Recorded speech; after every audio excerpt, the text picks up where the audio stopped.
now, so just kind of hoping to take them by surprise. Hopefully the sun will break through these clouds and the birds will come in and start strutting, get a little fired up. It's supposed to drop like 20-something degrees tomorrow. It's gonna be cold. So hopefully they get a little oven in tonight before they get shut down tomorrow. Might be a long sit. Might be 10 minutes, we don't know. But hopefully it works, because we're getting anxious. I need a turkey to pull me out of the gutter, I know that, so stay tuned.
Alright, dude, since we didn't have a ton of film, walk me through the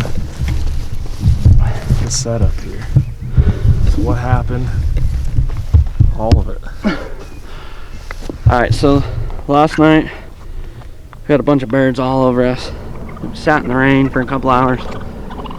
Didn't pan out, couldn't find a tom. So me and Garrett decided we were going to get up this morning, but we weren't feeling too froggy to get up in the dark and the rain, the cold. Garrett had to feed cows this morning, so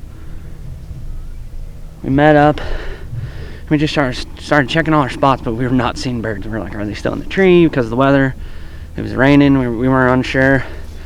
We saw some birds hanging out on this field down here, but we didn't know if there was a tom there. I thought I saw one go in the strut. So we drove down in the creek, got our truck parked. We started walking up this edge and just clucking a little bit, see if we can get something to fire off, knowing they probably wouldn't just because of the weather. We were just kind of hopping tree to tree, knowing the turkeys there kind of back in here somewhere. We were hoping. Garrett picked up a couple hens. I was about to work down another tree and Garrett's like, don't move, don't move. And I go, oh crap, what's going on? He's like, dude, Strider right in front. Strider was right down in front in this little plot of trees right here. Eventually it picked him up, so we just kept kind of working tree to tree, but as you can see right here, it's open.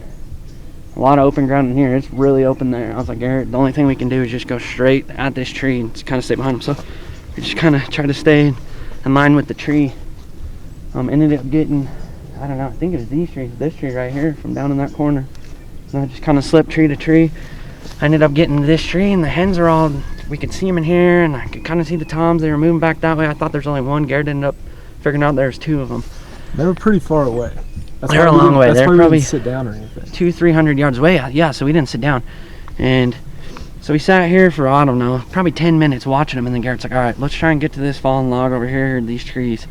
We'll slip down in the creek. There's a dike that runs along this creek. We're going to work our way around this point. Of course, as soon as I step out, as usual, there's a bird like right there. Garrett's like, oh my gosh, don't move. Hen's like right in front of us, 150 yards. So we end up getting pinned down on this tree. We lose the toms. I can see hens working this way, and there's two hens working right at us. Can't really, Garrett said the birds are there, toms, they're kind of working towards us, but kind of working left, and we talked about it all morning. They were going to want to get in this creek and dry off. There's tons of tracks in the sand in the creek. They've been working it a lot. It's a good place to dry off. So all of a sudden the hens are coming here, and then Garrett saw the hens crossing the creek over there, and I knew the toms were going to follow those hens, not those hens, of course, which thank God they did. Sure enough, there they come strutting out in the creek. Well, these two hens are working right at us.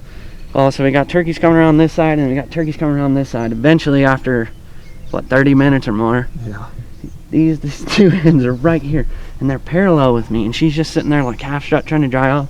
The other hen kept walking, and I was hoping, I'm sitting here hugging this tree, Garrett's hugging the tree behind me. I'm hoping they're going to walk by so I can slip around this tree and try and work on these birds over here. And they would not.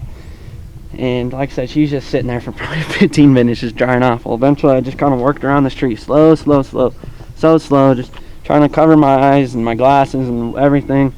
Finally I got around the tree, and she was putting back there. She knew we were there. She saw me move. She busted us, and they're both just standing there. I could just, so you know how a woman's eyes are when they're staring right at your back. You're just like, oh man, you know you're in trouble. So we're sitting there, I'm like, oh God. And I'm pegged, and I kept moving. Well, then she started calling, and they just kind of kept working a little closer. I looked back at Garrett, and he's got his binoculars up to his face. Camera's down here. He can't get the camera on. He can't move. Eventually, the toms work up. I slide around this tree, and I'm just kind of watching them, peeking out from both sides, which I shouldn't have been doing. One tom, I think he did kind of catch me because he got his head up. But eventually, Garrett was able to work around the tree, and I was like, all right, dude, this is my last morning. I was like, I'm going to kill him if I can. And Garrett shook his head yes, and he was trying to get the camera. He had the camera down by his feet. Eventually he got it turned on. I knew that bird was far, but I didn't think he was as far as he was. I had a pretty clear shot on him. As soon as eventually I moved my gun about here, I picked up my gun, and he gobbled, and I just put it on top of his head, and I knew Garrett had the camera on me at least, and you know, it wasn't the best film, but it doesn't always work out when you're pinned down and you can't move, and we're here to kill turkeys, and that's what we did. So yeah, we made a long shot. Not something I enjoyed doing, but I also don't enjoy watching turkeys walk by me and get away either. So we killed that bird better than we've killed some birds in 30 yards.